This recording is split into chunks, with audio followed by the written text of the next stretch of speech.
Hello, survivors. Welcome to Poetry for Today. If you've survived narcissistic abuse, then you know the most dangerous harm doesn't look abusive. It looks reasonable. Today, I thought I would tell you a story much like a fairy tale. This story starts in a courtroom where a narcissist didn't just lie. They sent in an impersonator to play the victim. Someone else sat on the witness stand. Someone else wore the survivor's name. And the court was convinced the real person, who wasn't even there, was mentally incapable of their own life. That's narcissistic abuse at scale, using systems, authority, and performance to make the survivor look unstable, while the abuser looks responsible. But this is survivor to victor, and this story doesn't end with silence or surrender. Because the moment a survivor stops begging to be believed and starts documenting the truth, everything changes. Stay with me. This is what it looks like when a narcissist loses access. Once upon a time, hush now, listen. There was a name that fit its owner, like breath fits a body, like shadow fits a step. And once upon a time, someone decided a name could be worn. The thief did not come alone. They sent in a performer, a stand-in with practiced pauses, with borrowed sorrow stitched into their face, with eyes trained to look lost at exactly the right moments. This, the court was told, was the victim.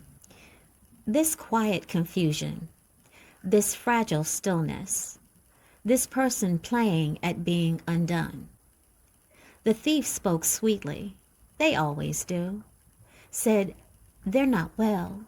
Said, they don't understand. Said, I only want to help. The impersonator stared at their hands. Let silence do the lying. The judge mistook stillness for incapacity. The gavel fell. Tap, tap, like the closing line of a spell. And just like that, a mind was misplaced, a voice was set aside, a life was signed away by someone still very much alive. Power of attorney was granted like a blessing, like a crown passed quietly from the living to the living erased. The real person felt it later, in doors that would not open, in answers that came back wrong, in the slow, chilling rhythm of being refused by the world. Mail arrived singing words. Licenses smiled from unfamiliar faces. Credit bloomed and spoiled at once. A nursery rhyme of numbers counting backwards. Every letter chimed the same refrain. You agreed. You signed. You did this. Once upon a time, they tried to speak. But fairy tales never warn you how loud silence becomes. The thief waited, patient, counting, tending despair like a garden, believing sorrow would finish what paper had begun. They believed the ending was inevitable. But listen, this is where the melody shifts. Once upon a time, the person whose name was stolen began to sing it back. Not with pleading, but with proof. Dates kept time. Receipts kept rhythm. Signatures refused to rhyme. A timeline formed, steady as a heartbeat, stubborn as truth, and the spell began to falter under repetition.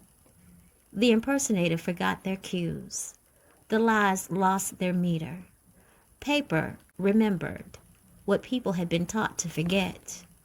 And one day, slow as justice, sure as breath, the court heard the same name again.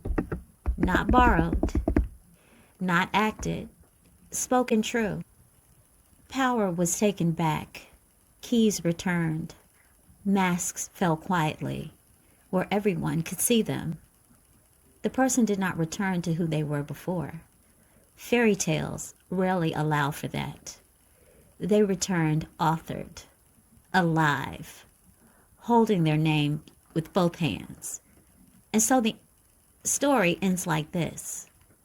Once upon a time, someone tried to replace a life with a performance, but the real voice remembered its tune and sang itself all the way home. Survivors, I see you listening, but don't forget to like, share, and subscribe. Much love.